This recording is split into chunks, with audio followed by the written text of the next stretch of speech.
안녕하세요. 날마다 기막힌 정화의 박정호 목사입니다. 오늘 하루도 주님의 은혜와 평강이 여러분들과 함께 하시기를 기도하겠습니다. 우리는 계속해서 예수님의 산상수훈에 대한 말씀을 나누고 있습니다.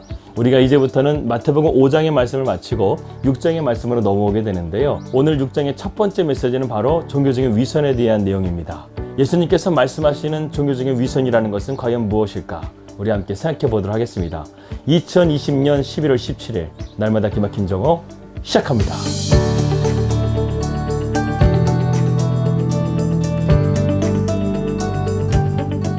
하나님 나라의 백성은요, 그 믿음과 삶이 절대로 분리될 수가 없습니다. 그래서 신앙생활이라는 것은 어떻게 하면 내가 믿음과 현실 사이에서 연합될 수 있는가, 하나가 될 수 있는가를 고민하고 노력하는 것이라고 할 수 있습니다.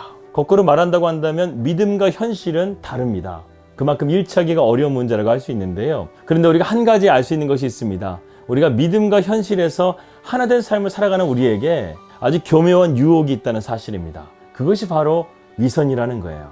위선이라는 것은 마치 연극 배우가 가면을 쓰는 것과 같습니다. 그렇다고 한다면 그리스도인의 위선, 그리스도인들의 가면, 그것은 과연 무엇일까요? 오늘 주님께서는 우리에게 세 가지의 종교적인 위선에 대해서 말씀하고 있습니다. 오늘은 첫 번째 시간으로 구제에 대한 말씀을 함께 나누도록 하겠습니다. 교회의 가장 위대한 사명은 바로 선교입니다. 그런데 그 선교와 함께 반드시 따라오는 것이 있는데 그것이 무엇이냐면 바로 구제라는 것입니다. 그렇다고 한다면 하나님께서 기뻐하시는 이 구제, 과연 어떻게 해야 될까요? 오늘 구제에 해당하는 헬라어 단어 엘레모순에는 자비 혹은 불쌍히 여기다 라는 행위의 의미를 가지고 있습니다. 하나님은 우리가 인색한 삶을 사는 것을 기뻐하지 않으십니다. 나누고 베풀고 우리가 함께 더불어서 함께 잘 사는 것, 하나님께서는 이것을 기뻐하시죠. 우리가 하나님의 놀라운 은혜로 하나님의 자녀가 된 자로서요, 하나님의 은혜와 자비를 베푸는 삶은요, 우리 그리스도인들의 의무이며 책임인 것입니다. 하지만 이보다 먼저 우리가 생각해야 될 것이 무엇이냐면 이렇게 좋은 구제를 할지라도요, 그 마음의 동기를 하나님께서는 중요하게 보신다는 것입니다. 그래서 주님께서는요, 우리가 구제를 어떻게 하면 잘할 수 있는가, 이것에 대한 대안을 제시하고 있습니다. 첫 번째는 무엇이냐면 구제라는 것은 하나님의 백성들의 삶의 모습이 되어야 한다는 것입니다. 여러분, 우리 그리스도인들에게 구제는요, 특별한 것이 아닙니다. 해마다 태풍이 오게 되고 자연재해 오게 되면 우리가 불우이 돕기 성금을 하게 되죠. 그렇게 특별할 때마다 우리가 구제하는 것이 아니라 우리 그리스도인들은요, 항상 구제에 깨어 있어야 된다는 것입니다. 그래서 가난한 사람들을 늘 도와주고 또 성도 중에 어려운 사람들이 있으면 가서 또 도와주기도 하고, 그렇게 하면서 하나님의 자비와 긍휼을 함께 나누는 것이죠. 더군다나 가난한 사람들을 돕는 이 구제라는 것은요, 율법에도 기록되어져 있습니다. 신명기 15장 11절 말씀에는 이렇게 기록되어져 있습니다.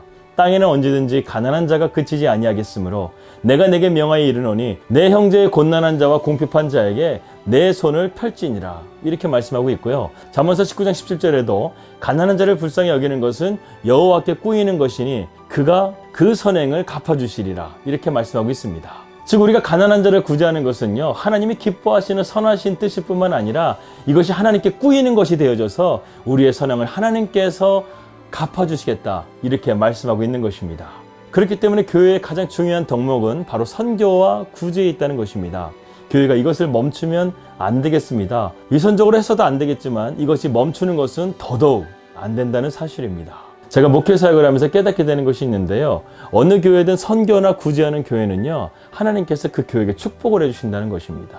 왜? 하나님께서 그것을 기뻐하시고 그것이 복의 통로가 되기 때문에 그렇다는 것입니다. 첫 번째로 구제는 우리의 삶이 되어져야 된다고 말씀드렸고요. 두 번째로는 이러한 구제, 하나님이 보시도록 은밀하게 하는 것이 좋다는 것입니다. 이것은 주님께서 보다 구체적으로 우리에게 구제의 방법을 알려주시고 있는 것입니다. 예수님 당시의 성전에서는 여러 가지 나팔소리가 있었습니다. 기도를 알리는 나팔소리가 있었고 또 한 가지는 구제를 알리는 나팔소리가 있었습니다.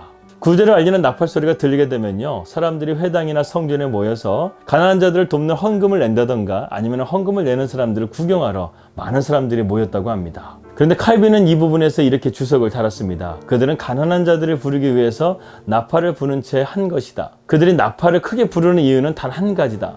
사람들에게 자신의 의를 과시하고 인정받고 싶고 칭찬받고 싶어 했기 때문이다. 이렇게 칼빈은 냉담하게 얘기를 했는데요, 주님도 마찬가지로 이들에게 냉정하게 말씀하십니다. 너희에게는 아무런 줄 상이 없다. 너희들은 이미 자기 상을 이미 받았다. 이렇게 말씀하셨어요. 원문의 의미는 더 정확합니다. 너희가 전액 이미 다 받았기 때문에 너희에게 줄 상이 없다는 거예요. 그들은 이미 세상적인 박수를 받았다는 거예요. 칭찬을 받았다는 거예요. 그렇기 때문에 그들은 천국에서 아무런 상을 받을 자격이 없다는 것입니다. 여러분, 구제라는 것은 자기의 공을 쌓는 것이 아닙니다. 여러분, 구제 많이 했다고 해서 천국에 들어가는 것도 아니에요. 우리는 이미 하나님의 놀라운 은혜 가운데서 구속함을 받고 하나님의 자녀가 되었습니다. 그렇기 때문에 구제라는 것은요, 하나님의 은혜에 대해서 우리가 응답하고 하나님의 거룩한 말씀에 순종하며 살아가는 경건의 행위, 사랑의 행위라는 것입니다. 즉, 내 이웃을 사랑하는 주님의 그 말씀에 순종하는 사랑의 행위라는 거예요. 좀 더 나아가서 구제라는 것은 나를 지켜주는 안전장치가 됩니다. 세상의 욕심과 탐욕이 나를 움켜쥐려고 하는 이 죄에서 나를 지켜준다는 것이죠. 그래서 이 구제라는 것을 통해서 나의 욕심을 빼내주고 그리스도인의 풍성한 삶으로 우리를 초대한다는 것입니다. 야고보 사도는 참된 경건에 대해서 이렇게 말씀하고 있습니다. 하나님 아버지 앞에서 정결하고 더러움이 없는 경건은 고아와 과부를 그 환난 중에 돌아보는 것이다. 경건은 개인적인 경건만 말하는 것이 아니에요. 내 이웃을 향해서 선을 실천하는 그 자리까지 우리가 나아가는 것, 이것까지가 바로 우리의 깊이와 넓이를 확장시켜주는 경건의 삶이라는 것입니다. 그런데 이러한 구제의 영향력을 상실해버리는 것이 바로 무엇이냐면 나의 의라는 거예요. 나의 위선이라는 거예요. 하나님께 영광을 돌리는 것이 아니라 나의 영광을 돌리는 것은 구제를 하는만 못하다는 사실입니다. 주님께서는 구제를 은밀하게 하라고 말씀하십니다. 오른손이 하는 것을 왼손이 모르게 하라고 말씀하십니다. 심지어는 이 구제를 내가 왜 하는지 모르겠지만 하나님께서 기뻐하시기 때문에 내가 할 수 있도록 하는 그 마음을 주님께서는 기뻐하신다는 거예요. 우리가 정말 그럴 때가 있죠. 하나님께서 나에게 감동을 주셔가지고 가난한 자들이나 내 주변에 어려운 사람들을 도와줄 때가 있습니다. 그것을 내가 왜 해야 되는지 몰라요. 하지만 그것을 순종함을 통해서 하나님께서 나의 삶 가운데 복을 주시고 은혜를 베풀어 주시는 그런 경험들이 여러분들에게는 분명히 있으실 것입니다. 여러분, 우리 하나님은 부자시잖아요. 우리가 하나님을 기뻐하시는 것을 하게 되면요, 절대 하나님은 공짜 없어요. 하나님께서는 우리에게 은혜를 베풀어 주시고 또 우리에게 축복해 주신다는 사실을 우리가 기억하면서요, 세상에는 참 가난한 사람들이 많습니다. 그리고요, 꼭 물질이 아니더라도 봉사라든가 섬김을 통해서 우리는 얼마든지 주님께서 기뻐해 주시는 이러한 선행들을, 이웃을 사랑하는 이 사랑의 행위들을 얼마든지 할 수가 있습니다. 우리의 마음을 열어서 우리 자신만 보지 말고 온전히 주님을 바라볼 수 있는 마음을 통해서 세상 가운데 그리스도인의 선한 영향력 확실하게 보여줄 수 있는 저와 여러분들이 되시기를 주님의 이름으로 기도합니다. 기도하겠습니다. 하나님 아버지, 감사합니다. 오늘 우리가 이 구제라는 말씀을 통해서 하나님의 나라의 의를 어떻게 세워가야 되는지에 대해서 우리로 하여금 깨닫게 해주신 것을 감사합니다. 위선적인 삶이 아니라 우리로 하여금 진실하게 하나님의 나라를 위해서 살아가는 믿음의 자녀들이 될 수 있도록 인도하여 주시옵소서. 정말 세상에는 가난한 사람들이 많이 있습니다. 아파하는 사람들이 많이 있습니다. 정말로 도움이 필요한 사람들이 많이 있습니다. 우리 그리스도인들이 그들을 외면하지 말게 하시고 그들을 진실하게 그리고 은밀하게 도와줄 수 있는 그리스도인들이 될 수 있도록 인도해 주시옵소서. 예수님의 이름으로 기도하였습니다. 아멘. 한 번뿐인 인생입니다. 우리가 주님의 말씀 가운데 순종함을 통해서 이 땅 가운데 그리스도인의 선한 영향력 확실하게 보여줄 수 있는 저와 여러분들이 되시기를 주님의 이름으로 기도합니다.